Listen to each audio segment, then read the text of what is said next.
Assalamualaikum Ibu, silakan duduk. Selamat pagi. Waalaikumsalam. Selamat pagi dokter. Perkenalkan saya Dokter Aulia. Ini dengan Ibu siapa? Ibu Ani. Usia berapa Bu? Usia 45 tahun dokter. Alamatnya di mana Bu? Alamatnya di Surabaya dok. Pekerjaannya? Pekerjaannya ibu rumah tangga. Baik Ibu, jadi ini keluhannya adalah luka bakar ya Bu ya. Kalau boleh tahu awal bisa terkena luka bakar terkena apa Ibu? Ini dokter, saya kena cipratan minyak waktu masak. Baik. Kapan Ibu terjadinya? Sekitar 1 jam yang lalu dokter. Apakah sudah diberikan penanganan awal seperti dialirkan air? Sudah sih dokter, saya alirin pakai air kurang lebih selama 10 menit gitu dok. Terus karena nggak membaik, karena saya bawa ke sini. Apakah Ibu sedang menderita penyakit lain Ibu seperti misalnya diabetes atau penyakit jantung, darah tinggi? Tidak ada sih dokter, saya nggak punya kencing manis, darah tinggi, penyakit jantung. Ya, saya sedang tidak sakit apa-apa dokter, alhamdulillah. Tidak ya? Apakah Ibu sedang hamil? Tidak dokter. Tidak. Apakah ada riwayat trauma Ibu seperti jatuh, terus terbentur kepalanya dan sebagainya? Tidak dokter. Tidak ada ya. Baik. Jadi Bu, setelah ini kita akan melakukan penata laksanaan mengatasi luka bakar yang Ibu alami. Nanti mungkin prosesnya akan sedikit tidak nyaman, tapi tidak apa-apa ya Bu ya. Apakah Ibu bersedia? Iya baik, setuju dokter. Bersedia ya, baik. Bismillahirrahmanirrahim. Kita mulai ya Bu ya. Pertama saya akan menyiapkan alat dan bahan yang diperlukan.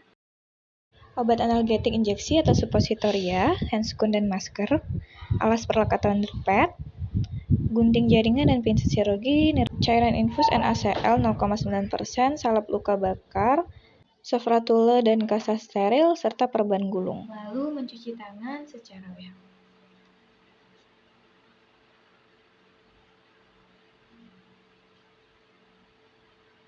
Baik, selanjutnya saya akan melakukan pemeriksaan fisik pada luka bakarnya. Pertama, menentukan kedalaman luka bakar. Untuk warna dasar lukanya adalah putih pucat, sedikit pink-pink seperti itu.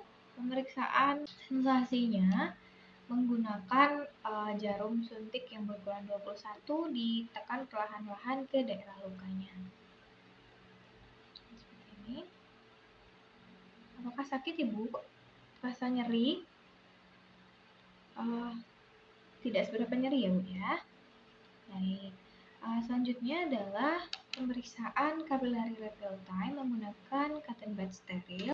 Setelah itu bisa ditekan ke luka bakarnya untuk melihat capillary refill time-nya. Baik, untuk capillary refill time-nya kembali secara perlahan. Nah, dari pemeriksaan fisik tadi, lukanya ditutupi oleh lapisan putih pucat sedikit pink. Lalu ketika ditekan tidak memucat dan nyeri atau sensasi itu terasa sedikit saja, tidak seberapa nyeri.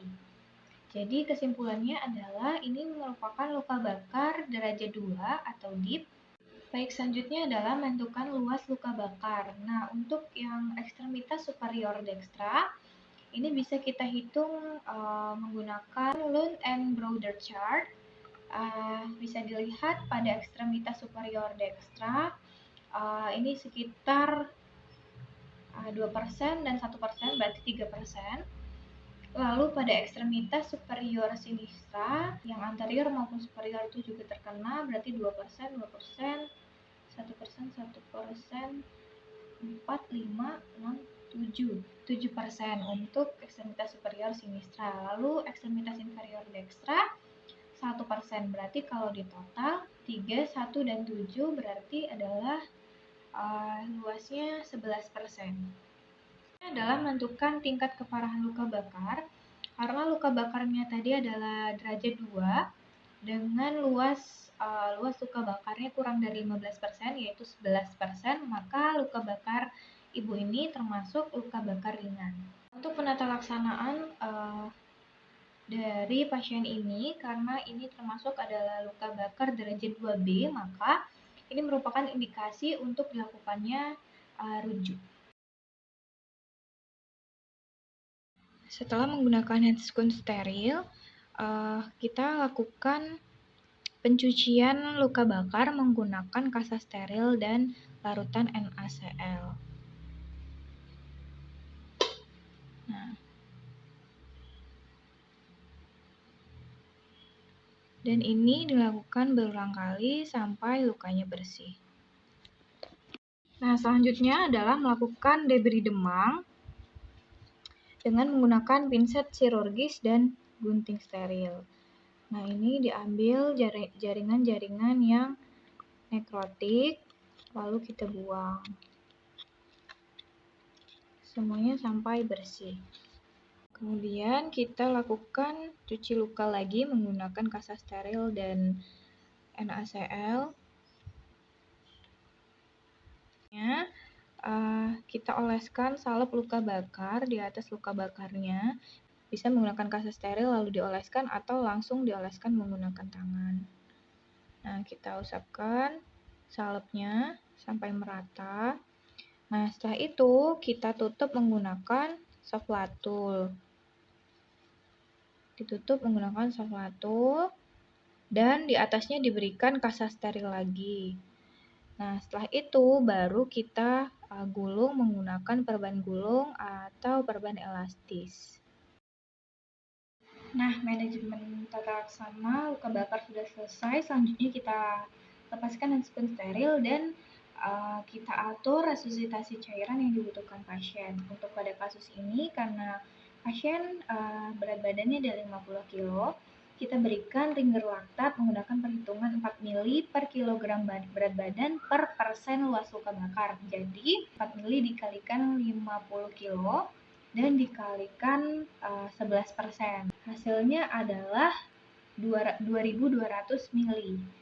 Berarti yang dibutuhkan pasien adalah 2.200 ml ringer laktat. Untuk pemberian ringer laktatnya melalui infus atau menggunakan intravena. Nah, untuk pemberiannya setengah jumlah dari 2.200 tadi itu diberikan dalam 8 jam pertama setelah terjadi luka bakar dan setengahnya lagi diberikan dalam 16 jam berikutnya. Nah, setelah 18 jam lalu diberikan koloid sejumlah 500 sampai 1000 ml. Nah, tapi setelah 24 jam cairan itu harus diatur lagi sesuai dari hasil monitoring dari laboratorium. Nah, biasanya tidak diberikan lagi kristaloid karena natrium itu sudah tinggi, namun perlu diberikan glukosa untuk mempertahankan produksi urin dan elektrolit lain, dan itu semua bergantung dari hasil laboratoriumnya. Baik, semuanya sudah selesai. Alhamdulillahirabbil alamin. Semoga cepat sembuh ya, Ibu.